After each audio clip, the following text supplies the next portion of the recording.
Hello students, आज के इस वीडियो में हम लोग राष्ट्रीयकृत बैंकों के बारे में और बैंकों का राष्ट्रीयकरण कब हुआ इनके बारे में डिस्कशन करेंगे। तो मैं आपको बता दूं कि भारत में 2 चरणों में बैंकों का राष्ट्रीयकरण हुआ है। लेकिन बैंकों के राष्ट्रीयकरण को समझने से पहले आप ये समझिए कि राष्ट्रीयकरण होता क्या है, बैंकों का राष्ट्रीयकरण होता क्या है। जब सरकार बैंकों का स्वामित्व, संचालन और नियंत्रण सभी कुछ अपने हाथों में ले लेती है तो उसे ही बैंकों का राष्ट्रीयकरण कहते हैं। बैंकों का राष्ट्रीयकरण होने के बाद चाहे वो कोई निजी बैंक ही क्यों न हो, उस पर से निजी स्वामित्व पूरी तरह से समाप्त हो जाता है। जिस भी बैंक का राष्ट्रीयकरण कर दिया जाता है उस पर से उसके ऑनर का स्वामित्व समाप्त होकर उसका पूरा स्वामित्व केंद्र सरकार या कहें कि गवर्नमेंट के हाथ में चला जाता है। अब मैं आपको बताती हूँ कि आज़ादी के बाद, जैसा आपने पिछले वीडियो में देखा होगा या आपने पढ़ा भी होगा कि आज़ादी के बाद हमारे देश में आज़ादी के पहले और बाद भी बहुत सारे बैंक फेल हो रहे थे, क्योंकि उस वक्त देश की आर्थिक स्थिति अच्छी नहीं थी और उस वक्त की आर्थिक, सामाजिक, राजनीतिक बहुत परिस्थितियां अलग अलग थीं। परंतु धीरे धीरे जब इनके फेवर में काम होने लगा और बैंकों को मजबूत करने की बात आई तो उसमें जो सबसे अहम मुद्दा था कि बैंकों के ऊपर उसमें जो लोग अपना पैसा इन्वेस्ट करते हैं उनका बैंकों पर विश्वास होना चाहिए, क्योंकि बार बार बैंक फेल होने से उसमें जो लोग अपना धन जमा करते हैं बैंक उनका विश्वास खोती है। इसके लिए यह आवश्यक था कि बैंकों का राष्ट्रीयकरण किया जाए। हालांकि जब गवर्नमेंट ने यह अध्यादेश जारी किया था बैंकों के राष्ट्रीयकरण करने का तो इसका विरोध भी हुआ था, क्योंकि बैंकों के जो ऑनर थे, बैंकों के जो मालिक थे, वो नहीं चाहते थे कि बैंकों का राष्ट्रीयकरण हो जाए और उनका जो बैंक है उस पर से उनका स्वामित्व समाप्त हो जाए। अब चलिए, ये तो क्लियर हो गया कि बैंकों का राष्ट्रीयकरण क्या होता है।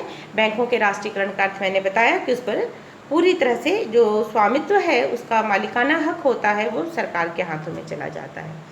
अब बैंकों का राष्ट्रीयकरण समझिए कि ये 2 चरणों में हुआ। 2 स्टेप में देश के बड़े बड़े बैंकों का राष्ट्रीयकरण किया गया। पहले चरण में देश में 14 बड़े बैंकों का राष्ट्रीयकरण किया गया। उन 14 बैंकों का राष्ट्रीयकरण किया गया जिनकी जमा पूंजी 50 करोड़ रुपए से अधिक थी। ऐसे बैंक जिनकी जमा पूंजी 50 करोड़ रुपए से अधिक थी, ऐसे 14 बड़े बैंकों का 19 जुलाई 1969 यानी कि 19 जुलाई 1969 में देश के 14 बड़े बैंक जिनकी जमा पूंजी 50 करोड़ रुपए से अधिक थी उनका राष्ट्रीयकरण कर दिया गया। दूसरे स्टेप में अन्य 6 बैंकों का राष्ट्रीयकरण किया गया। ये 15 अप्रैल 1980 को 15 अप्रैल 1980 यानी कि 15 अप्रैल 1980 को 6 अन्य बैंकों का राष्ट्रीयकरण किया गया जिनकी जमा पूंजी 200 करोड़ रुपए से अधिक थी। यानी कि देश में टोटल 14 और 6 टोटल 20 बैंकों का राष्ट्रीयकरण किया गया। पहले चरण में जिन 14 बैंकों का राष्ट्रीयकरण किया गया वो बैंक हैं central bank of India, bank of India, Punjab national bank, bank of Baroda, united commercial bank, Canara bank, united bank of India, Dena bank, syndicate bank, union bank of India, Allahabad bank, Indian bank, bank of Maharashtra और Indian overseas bank. ये 14 bank थे जिनका की राष्ट्रीयकरण 19 जुलाई 1969 यानी कि 19 जुलाई 1969 को इन 14 बैंकों का राष्ट्रीयकरण किया गया। इनकी जमा पूंजी 50 करोड़ रुपए से अधिक थी।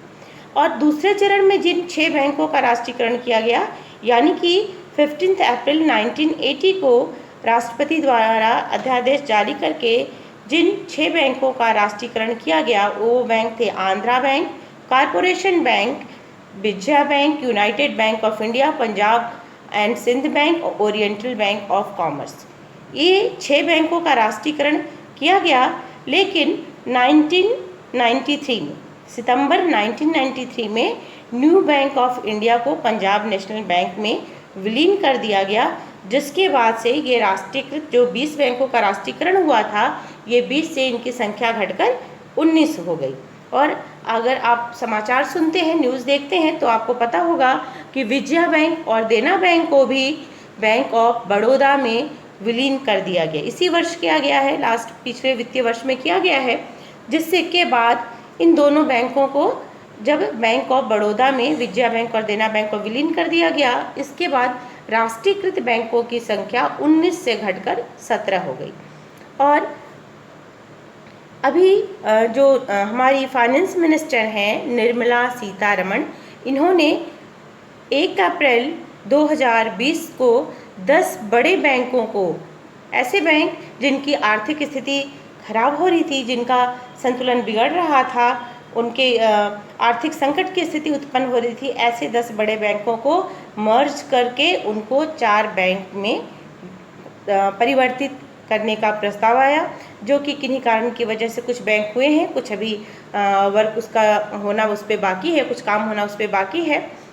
ये कौन कौन से बैंक थे, अभी मैं आपको वो भी बताऊंगी कि किन 10 बैंकों को विलीन करके और उनको 4 बना दिया गया। इन 10 बैंकों को विलीन करके 4 बनाने के बाद देश में राष्ट्रीयकृत बैंकों की संख्या पुनः घटकर पहले 17 थी, 17 के बाद 10 बैंकों को विलीन करके 4 कर दिया गया। तो अब कुल राष्ट्रीयकृत बैंकों की संख्या, आगे जो हम लोग पढ़ेंगे या एग्ज़ाम में लिखेंगे, तो अब राष्ट्रीयकृत बैंक केवल 11 राष्ट्रीयकृत बैंक ही रह जाएंगे।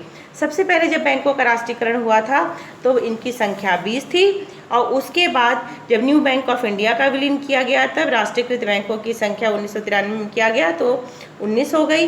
विजया बैंक और देना बैंक का इनका विलीन किया गया जब बैंक ऑफ बड़ौदा में, तब राष्ट्रीयकृत बैंकों की संख्या 17 रह गई। और अभी 1 अप्रैल 2020 को 10 बड़े बैंकों को विलीन करके 4 बैंकों में परिवर्तित कर देने के बाद अब देश में कुल राष्ट्रीयकृत बैंकों की संख्या 11 रह जाएगी। इसमें किस बैंक को किस किस में मर्ज करने का हमारी फाइनेंस मिनिस्टर निर्मला सीतारमण ने जो प्रस्ताव रखा है, जो बात आई है कि किस किस बैंक को किस किस में विलीन किया जा रहा है, उसमें पीएनबी में यूनाइटेड बैंक और ओरिएंटल बैंक को मर्ज किया जाएगा। यूनियन बैंक में आंध्रा बैंक और कॉरपोरेशन बैंक को, केनरा बैंक में सिंडिकेट बैंक को और इंडियन बैंक में इलाहाबाद बैंक को। ये 10 प्रमुख बैंक हैं जिनको कि आपस में मर्ज करके इनको और स्ट्रॉन्ग बनाया जाएगा। तो धन्यवाद। मैंने अभी इस वीडियो में आपको बैंकों के राष्ट्रीयकरण के बारे में बताया। ये स्पेशली 12th के स्टूडेंट्स के लिए तो इम्पॉर्टेंट है ही, 12th के जो कॉमर्स के स्टूडेंट हैं उनके लिए इम्पॉर्टेंट है ही, और साथ ही जो बच्चे बैंकिंग की तैयारी कर रहे हैं या कॉमर्स से रिलेटेड किसी भी कंपटीशन की तैयारी कर रहे हैं, ये मेरा वीडियो उन सभी बच्चों के लिए उम्मीद करती हूँ कि बहुत ही ज्ञानवर्धक होगा। Thank you.